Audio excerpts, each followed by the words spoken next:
Fitodiversidad en México desde la perspectiva de las plantas fósiles. Parte 3. La flora mexicana tras el evento KT, o la extinción Cretácica terciaria. Llegamos al tercer video en el que se narran aspectos históricos que introdujeron las condiciones hoy cotidianas de la biodiversidad con las que convivimos. Es importante recordar que obviamente las plantas y los animales han cambiado a lo largo del tiempo, pero junto con ellos los aspectos geológicos influyendo en la fisiografía, hidrografía o el clima, con sus variables de temperatura, precipitación, evapotranspiración, etc. Han sido también inmensamente variables, impulsando la evolución biológica y la forma de asociarse de las especies, es decir, de alguna manera son responsables de la biodiversidad. Estos cambios en la biodiversidad señalan que a través del tiempo el mundo y los sistemas biológicos, geológicos, climáticos, etc. han cambiado mucho, por lo que los paisajes en diferentes momentos de la historia de la Tierra son muy distintos. En ocasiones, sin vida en las zonas emergidas de los continentes o carentes de árboles.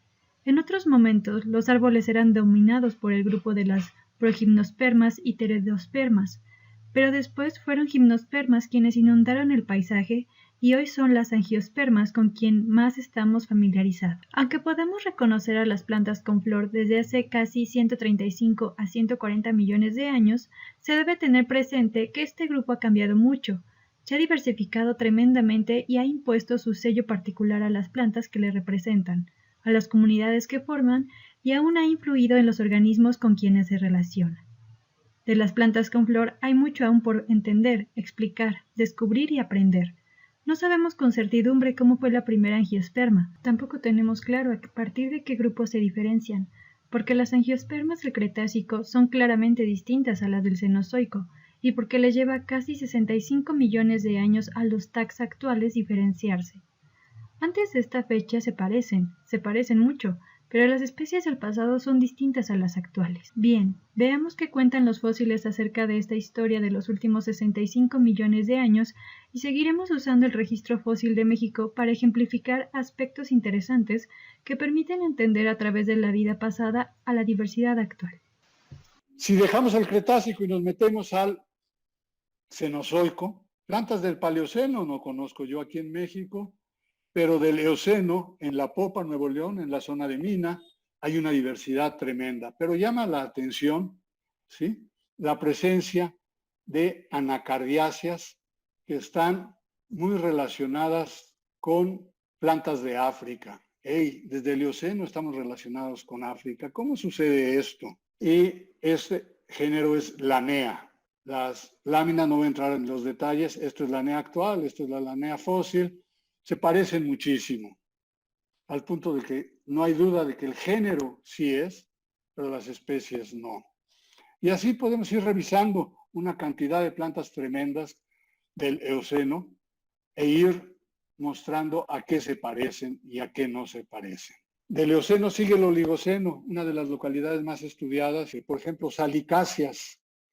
¿Qué sucede en la actualidad? En la actualidad, en cualquier localidad a la que ustedes vayan, no hay más de 8 especies distintas de salicácea en la misma localidad. De esta localidad del Oligoceno del centro de México se reportaron 11 especies distintas.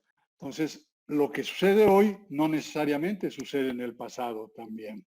Otro grupo importante que es el de las berberidáceas. Y es muy interesante, las berberidáceas que crecen en México hoy tienen este tipo de hojas, ¿sí?, con varios dientes. Sin embargo, las berberidáceas de Asia, y solo de Asia, son muy parecidas a esto, con una forma más redondeada y pequeños dientecillos en la parte superior. Y las de Sudamérica son más alargadas, delgadas, finas, con poquitos dientes, 1 o 2 en las partes laterales. ¿Sí? Ojo, en el Oligoceno tenemos plantas que se parecen a las de México, plantas que se parecen a las de Asia y plantas que se parecen a las de Sudamérica. ¿Cómo llegó esto aquí o se diferenciaron aquí? Lo vamos a platicar un poquito más adelante. Lo vamos a platicar con las anacardiáceas, un grupo muy importante e interesante. Esta hojita, Aplorus, idéntica a la Aplorus que hoy crece en las zonas áridas de Bolivia y Perú.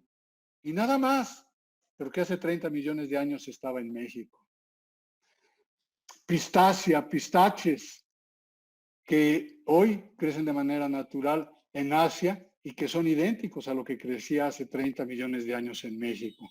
En fin, lo mismo nos sucede con otro grupo muy importante de las leguminosas. Este grupo generalmente nos enseñan que llegó de Sudamérica cuando vino ese avance de las floras neotropicales que le llaman hacia México. Pero lo curioso es que tenemos hojas y frutos, por ejemplo, de Inga, lo que nos sugiere que allí estaba la planta. Y así como tenemos hojas y frutos de Inga hace 50 millones de años y después vuelven a aparecer hace 30 millones de años, hay otros grupos de leguminosas que se supone venían de Sudamérica y que estaban, si no hace 50, si hace 30 millones de años en México. ¿Cómo sucedió esto? Se vuelve un problema porque va en contra de las ideas que generalmente nos cuentan y que aún se leen en muchos libros. La diversidad de maderas tiene una circunstancia semejante. Abundan las leguminosas, aunque hay otros grupos. Pero van a ver lo que se ha hecho con el estudio de las maderas. Lo vamos a ver más adelante. Aquí están las leguminosas del centro y sur de México. La diversidad es gigantesca. Las leguminosas llegan a ser tan importantes en el registro fósil que son el segundo grupo más importante de plantas en nuestro registro fósil, mientras que las leguminosas son el tercer grupo más diverso en la actualidad. Entonces ahí van de la mano. ¿Sí? Las plantas del Mioceno, especialmente las conservadas en el ámbar de Simojovel de Allende, también es formación. Estas plantitas que están en el ámbar pertenecen a linajes que hoy también crecen en Sudamérica, pero tienen sus raíces en África. Y cuando primero se describieron solo con base en la morfología, pensábamos nosotros que teníamos ejemplos de plantas que habían llegado de Sudamérica a México o que de México se fueron a Sudamérica y estábamos muy contentos con esa relación de México y Sudamérica, la flora neotropical. Oigan, los linajes sí están y sí se relacionan África, México y Sudamérica, pero cuando hacemos el estudio filogenético y queremos estudiar a través de él la evolución del linaje, resulta que nuestras plantas en el ámbar de Simojovel están más relacionadas con las africanas que con las sudamericanas. Otra vez es una situación chistosa, pero solo al ir entendiendo cada vez más a estas plantas es que vamos entendiendo estas relaciones y el origen de nuestras floras. En Baja California Sur, en la formación El 100, también de hace aproximadamente 20 millones de años, hay plantas que indudablemente relacionan otra vez con África y con América del Sur. Esto de aquí se llama Copaiferoxylon.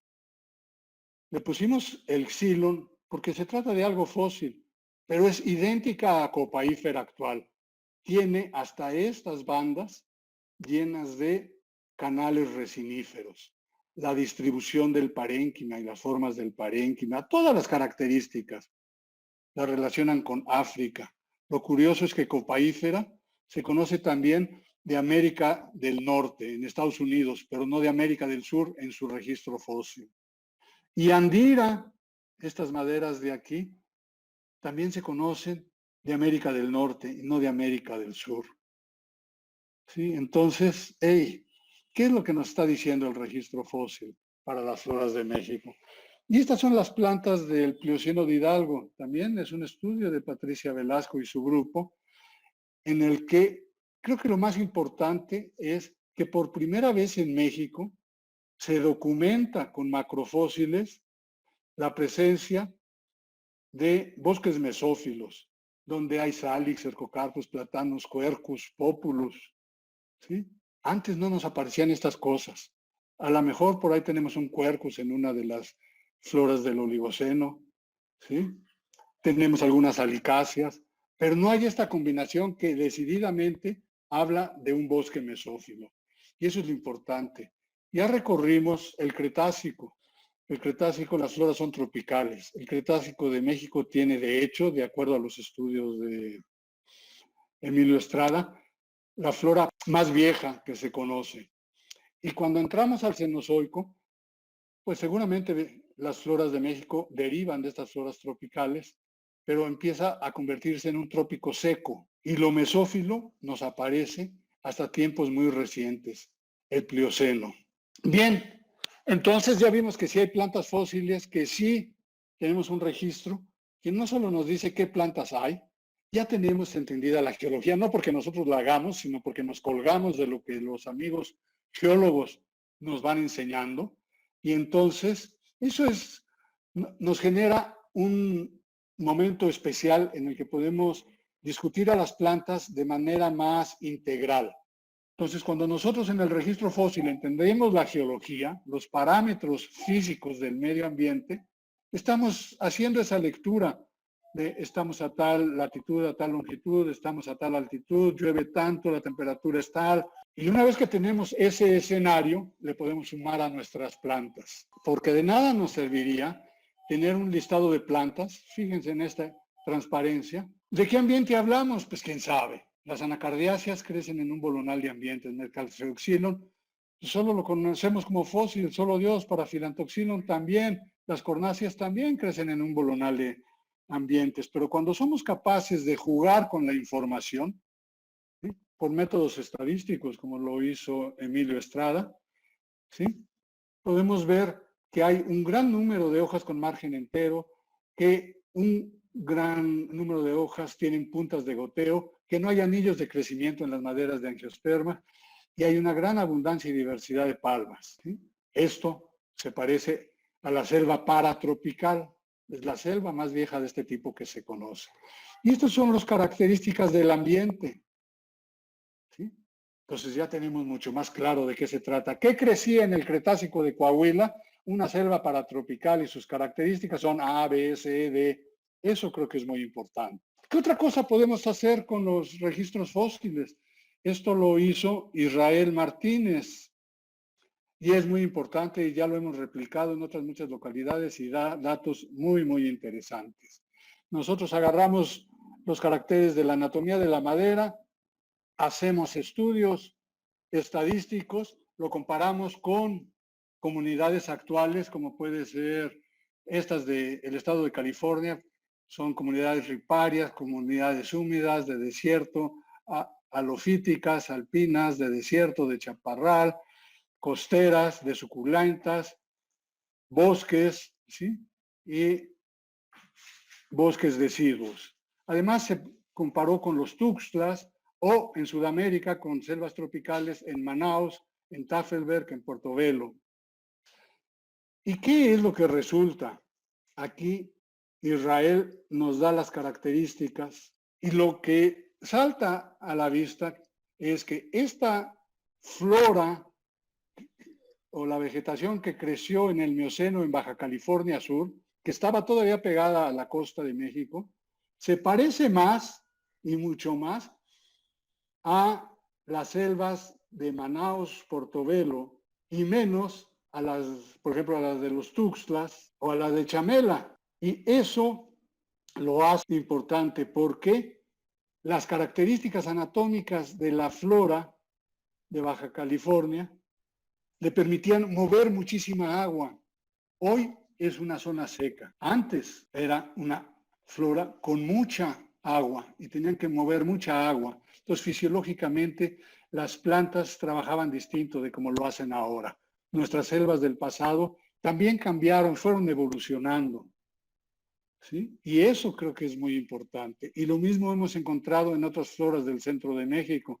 Algo parecido hizo Patricia Velasco con los ahuehuetes. Y entonces tenemos estos datos que nos hablan claramente de que, hey, sí, la composición florística se parece a lo actual, pero su fisiología es completamente distinta. ¿Y por qué puede ser distinta? Por ejemplo, este trabajo lo hizo Hugo Veraldi en la localidad de Los Ahuehuetes, en Tepeji de Rodríguez, y él, un estudio sedimentológico muy bonito, demuestra o nos enseña cómo las condiciones cambian de riparias a lacustres y cómo hay un momento en que en la zona no hay ni río ni lago, sino una cosa intermedia.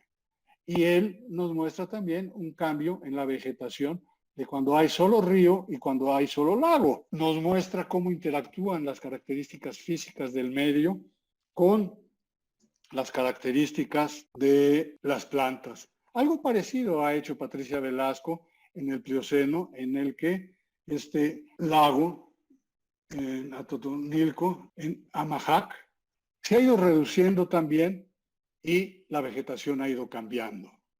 Entonces, esa relación entre el medio y la vegetación nos la muestran por todos lados. Ahora imagínense México, yo ya les mostré al principio cómo cambiaba.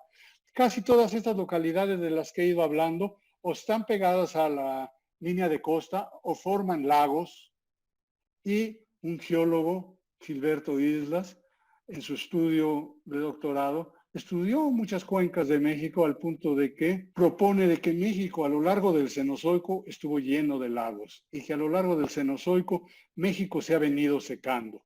Esto lo importante que tiene es que las condiciones físicas del medio ambiente a lo largo y ancho de México han cambiado porque la presencia de los lagos influye fuertemente en la temperatura, en la precipitación, en las condiciones de los suelos. Y entonces las plantas han tenido que ir, conforme este proceso de sequía se va dando, adaptándose. Pero otra vez, Carlos Castañeda, y después Aldo Domínguez y Ana Lilia Hernández estudiaron las plantas de Tlaxcala y lo que vieron es que lo primero que apareció en el Mioceno es algo que parece una selva alta. Y entonces con base en la anatomía de la madera, Carlos dice, hey, hay una selva alta. Tiempo después, Aldo, con base en hojas, dice, hey, no, es mediana, porque ya estamos encontrando estas hojas, tenemos estas cosas que son más como de transición, ¿sí?